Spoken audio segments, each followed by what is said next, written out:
আসসালামু আলাইকুম প্রিয় শিক্ষার্থীরা, আজকে আমরা পড়ব অষ্টম শ্রেণী অধ্যায় 2 কোষের বৃদ্ধি ও বংশগতি পর্ব 3। আগের দুইটার ক্লাসে কোষ এবং কোষ কি, কোষের প্রকারভেদ, কোষ বিভাজন কি, কোষ বিভাজন কত প্রকার, এটা নিয়ে প্রাথমিক একটা আলোচনা করা হয়েছিল। আজকের ক্লাসে আমরা একটু বিস্তারিত পড়ব। কোষ বিভাজন যে 3 প্রকার করেছি, অ্যামাইটোসিস, মাইটোসিস, মিওসিস, সেই 3 প্রকারের একটু 3 প্রকার না, এখানে মূলত অ্যামাইটোসিস এবং মাইটোসিস সম্পর্কে একটু বিস্তারিত বলা হবে। অ্যামাইটোসিসটা কি? অ্যামাইটোসিসটা মূলত এককোষী এবং আদিকোষী জীবের মধ্যে ঘটে থাকে। এদের বংশবৃদ্ধির সময় মূলত এই কোষ বিভাজনটা ঘটে থাকে। এই এককোষী জীব কারা? এরা হলো অ্যামিবা, ইস্ট, ছত্রাক, এরাই হলো ইত্যাদি। এরপরে আসছে এখানে বিভাজনটা আসলে কিভাবে হয়। এখানে কোষটা প্রথমে, এই যে কোষের এটার সাইটোপ্লাজম, সাদা অংশটা সাইটোপ্লাজম, আর এটা হচ্ছে কেন্দ্রিকা বা নিউক্লিয়াস। এখানে প্রথমে যেটা হয়, এই কোষ বিভাজনের মধ্যে একটা কোষটা প্রথমে একটু ডাম্বেলের আকৃতি হয়, একটা খাঁজের তৈরি হয়। তারপর এই খাঁজটা আর একটু ভিতরের দিকে যায়, তখন নিউক্লিয়াসটা আরো নিউক্লিয়াসের মাঝ বরাবর সংকুচিত হয়ে দুইটা ভাগে ভাগ হয়ে যায়। পরবর্তীতে সাইটোপ্লাজম সহ বিভক্ত হয়ে অপত্য দুইটা কোষ তৈরি করে। যেহেতু এই কোষ বিভাজন প্রক্রিয়ায় মাতৃকোষের নিউক্লিয়াস এবং সাইটোপ্লাজম সরাসরি বিভক্ত হয়ে দুটো অপত্য কোষ তৈরি করে, এই জন্য এটাকে প্রত্যক্ষ কোষ বিভাজনও বলা হয়। এই হলো অ্যামাইটোসিস কোষ বিভাজন প্রক্রিয়া। এটা মূলত একদম আণুবীক্ষণিক জীব যারা, এককোষী জীব যারা এবং আদিকোষী যাদের নিউক্লিয়াসটা সুগঠিত না, তাদের মধ্যে এটা ঘটে থাকে। এরপরে আসছে মাইটোসিস কোষ বিভাজন। এটা হচ্ছে উন্নত শ্রেণীর উদ্ভিদ ও প্রাণীর দেহকোষে ঘটবে। এই বিভাজনে নিউক্লিয়াস একবার বিভাজিত হবে, বিভাজিত হয়ে উৎপন্ন কোষগুলোর সম-আকৃতি সমগুণ সম্পন্ন হবে মাতৃকোষের, এবং মাতৃকোষের যে ক্রোমোজোম সংখ্যা, সেই সমসংখ্যক ক্রোমোজোমগুলো অপত্য কোষগুলোতে থাকবে।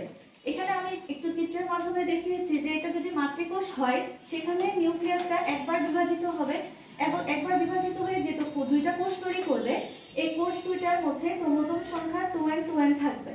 মানে এখানে যদি 46টা ক্রোমোজোম থাকে, অপত্য কোষগুলোতেও 46টা করে ক্রোমোজোম থাকবে। এটা যে বৈশিষ্ট্য, এটা দেহকোষে ঘটে। এই কোষ বিভাজন প্রক্রিয়া মাতৃকোষের নিউক্লিয়াস মাত্র একবার বিভাজিত হয়, বিভাজিত হয়ে অপত্য দুটি কোষ তৈরি করে। তারপর এখানে যেটা হয় যে ক্রোমোজোম এখানে আমি একটু দেখানোর চেষ্টা করেছি যে ক্রোমোজোমটা লম্বালম্বি ভাগ হয়। একটা ক্রোমোজোমে সেন্ট্রোমিয়ার এবং দুইটা বাহু থাকে। তো প্রথমে হচ্ছে যে বাহু লম্বালম্বি বিভক্ত হয়ে বাহুগুলো আলাদা হয়, পরবর্তীতে হচ্ছে সেন্ট্রোমিয়ার সহ আলাদা হয়ে দুটা কোষ তৈরি করে অপত্য কোষগুলোতে, যার কারণে অপত্য কোষগুলোতে ক্রোমোজোম সংখ্যা মাতৃকোষের ক্রোমোজোম সংখ্যার সমগুণ সম্পন্ন এবং সম আকৃতির থাকে, সমসংখ্যক থাকে। এই জন্য এটাকে ইকুয়েশনাল বা সমীকরণিক বিভাজনও বলা হয়।